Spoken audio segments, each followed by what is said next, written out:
Tänään on vuorossa omenapuitten leikkaus. Kompostoritkin on päässyt nyt kunnolla vauhtiin.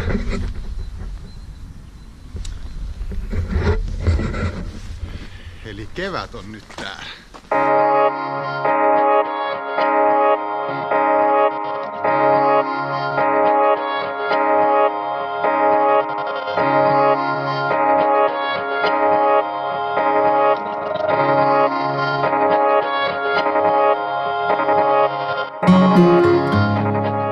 Seitsemän vuotta sitten kun muutettiin tänne, niin nämä omenapuitten oksat, ne roikku tänne maahan asti.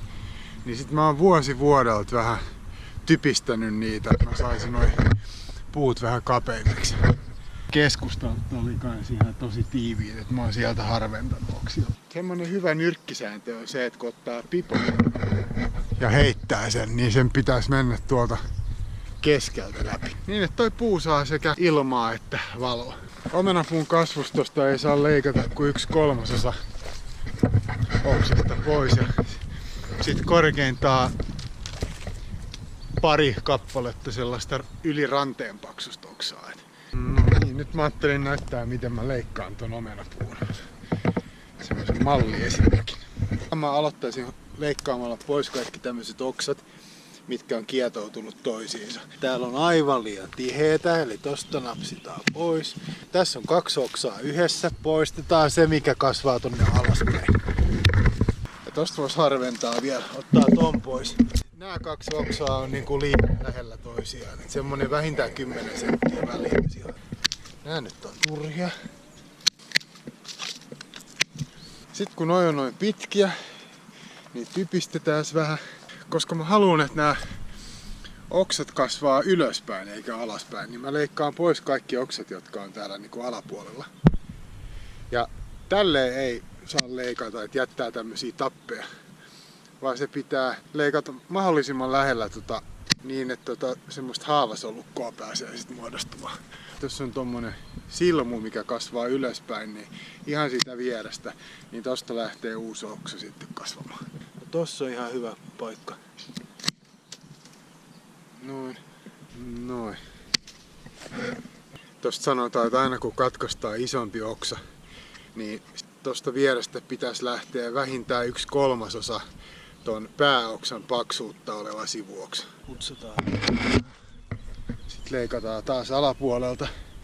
Ei haluta alaspäin kasvavia oksia. Tää oksa on vähän liian pitkä ja heiluva. Pätkästään tosta. Ja aina kun leikataan oksa poikki, niin katsotaan, että siinä on toi silmu oksan yläpuolella eikä tuolla alapuolella.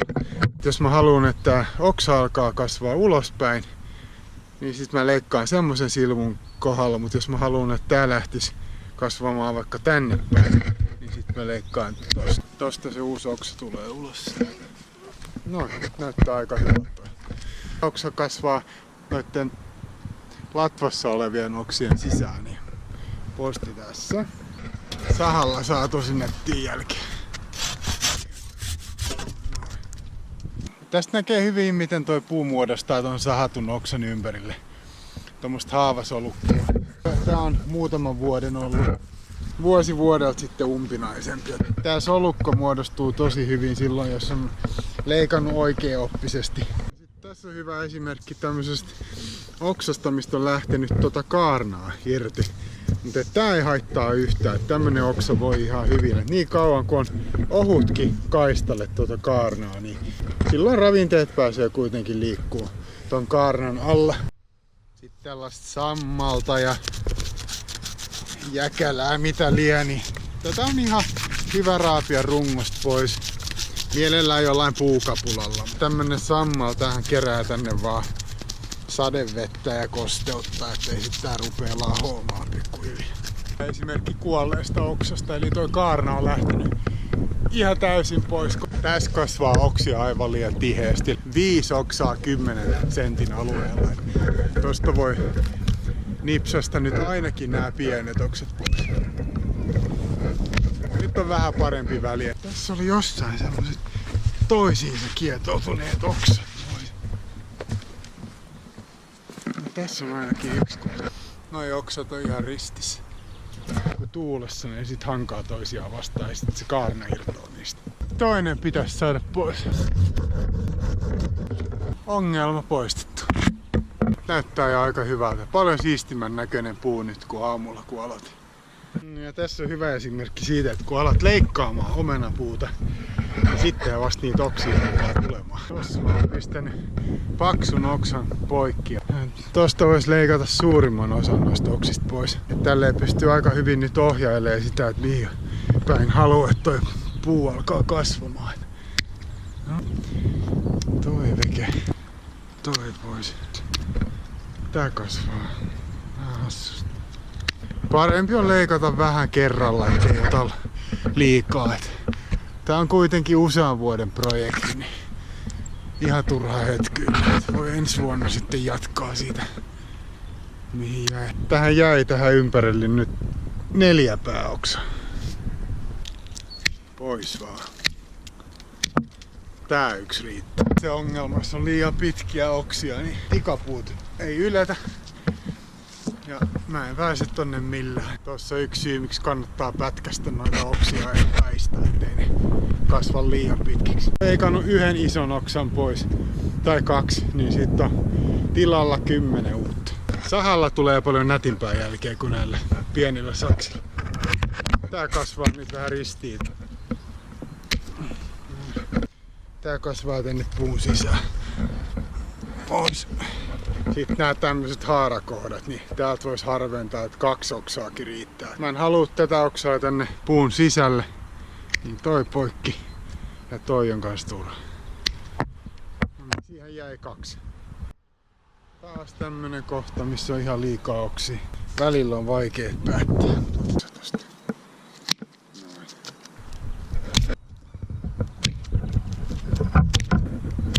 Tämä kasvaa tonne ristiin noitten muiden kanssa, niin pois vaan.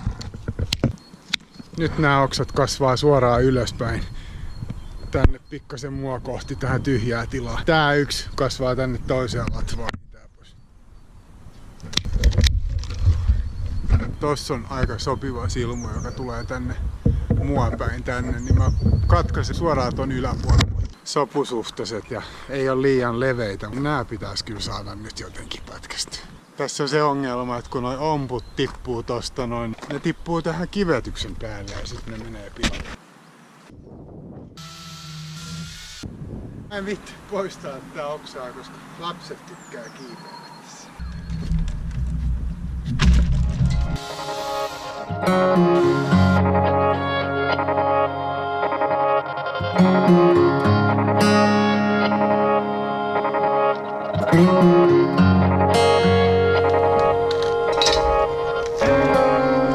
Ei tipu omenat soralle enää. Vähän siistiä. Täys lussu taas äsken. Mä voisin näyttää tämmösen huonosti leikatun kohdan. Tässä on jätetty tämmönen tappi. Tähän ei ole päässyt muodostumaan semmoista haavasolukkoa. Vaan tää niinku mätänee nyt sit tosi helposti ajan mittaan tommonen paikka. Tässä on semmonen kohta, minkä mä oon leikannut ehkä 3 vuotta sitten, niin se näyttää nyt tolta. Ja tässä on ollut oksa ehkä noin 5 vuotta sitten. Tässä on tämmönen vähän ongelmakohta. Tässä näkee tosi hyvin, että kun tästä on leikattu, tohon on hyvin muodostunut haavasolukkoa tuolle oikealle puolelle, mutta vasemmalla puolella toi kaarna on vähän repeytynyt. Tässä on liian pitkä tappi. Tää olisi pitänyt leikata vähän enemmän viistoa näin.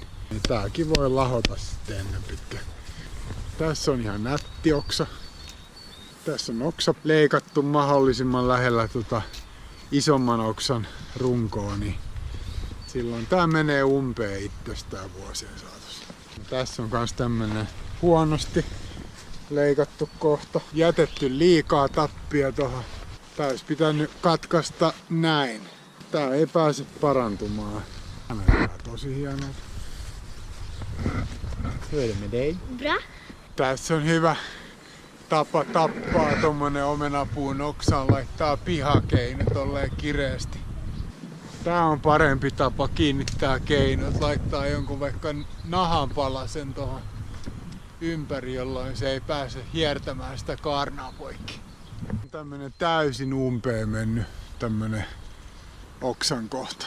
Tää on varmaan yli 10 vuotta sitten leikattu. Meidän vanha talviomenapuu. Tässä on vähän tämmönen pieni ongelmakohta, että tänne pääsee menemään vettä, jolloin tää pikkuhiljaa alkaa lahomaan. Tässä on kaarna irronnut tän oksan toiselta puolelta, mutta ei se haittaa mitään, koska tuolla toisella puolella sitten kuitenkin ehjää. Naapuri käyttää noissa oksien leikkauskohdissa semmoista valkoista maalia. Mä en tiedä mitä se on, mutta se näkyy tuolla. Niin toi on mun mielestä ihan täysin turhaa, koska luonto lääkitsee kyllä itteensä ja haavat paranee ajan myötä. Niin ihan turha laittaa mitään ihmisten keksintöjä noihin omenapuihin. Kyllä ne pärjää. Tässä on kans yksi oksa, mistä on irronnut kaarna aika reippaasti. Eli koko yläpuoli on käytännössä paljas, mutta sitten täällä alapuolella on sitä ehjää kaarnaa. Mä voisin näyttää vielä, miten mä putsaan noita omenapuuruupeja klapilla. Otetaan pieni klapi täältä. Tämmöisellä. Tää on aika hyvä. Ei ollut nyt pienempää, että pienempikin olisi riittänyt. Mikä tahansa puunpalanen on aika hyvä tähän putsaamiseen. Meidän talviomenapuu, niin täällä on aika paljon sammalta vielä. Joku harjakin käy varmaan tosi hyvin. Mä yleensä käytän jonkinnäköistä puupalaa. Iso tää klapi nyt tähän hommaan. Isommassa rungossa tämmönen klapi toimii tosi hyvin. Tää omenapuu tykkää tästä, kun sitä vähän harjataan. Tässä on sitä sammalta jäkälää päässyt kerään sillä aika hyvin. Vanhat omenapuut on yleensä tän näköisiä ja nää kerää sitten kosteutta ja hometta tohon. Nää kun putsaa puhtaiksi, niin katos kun siisti tosta tuli. Sen sijaan, että se on ton näköinen.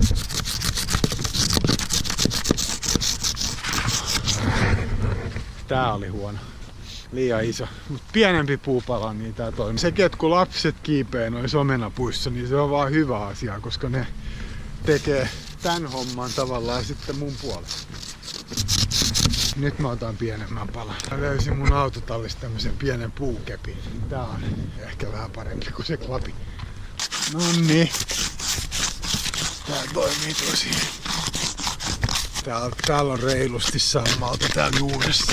Tää on tämmöstä pientä kivaa kevät kautta kesäpuuhastelua, mikä voi tehdä läpi vuoden aina. Tämmönen kaarna, mikä irtoaa, niin pois vaan. Tuolla alla on tuoretta uutta kaarnaa, niin nämä vanhat hileepeke. Näyttää hyvältä. Kyllähän näitä oksia tuli taas jonkun verran, mutta tässä huomattavasti vähemmän, mitä mä oon edellisinä vuosina ottanut. Et nyt mä leikkasin vaan vähän. Muutaman ison oksan poistin tällaista pientä. Ihan hyvin voi leikata läpi vuoden semmosia pieniä oksia, mutta näitä isoja ei kannata kesällä enää ottaa. Mä alan leikkaamaan näitä oksia pätkiin ja sitten otetaan oksasilppuri esiin.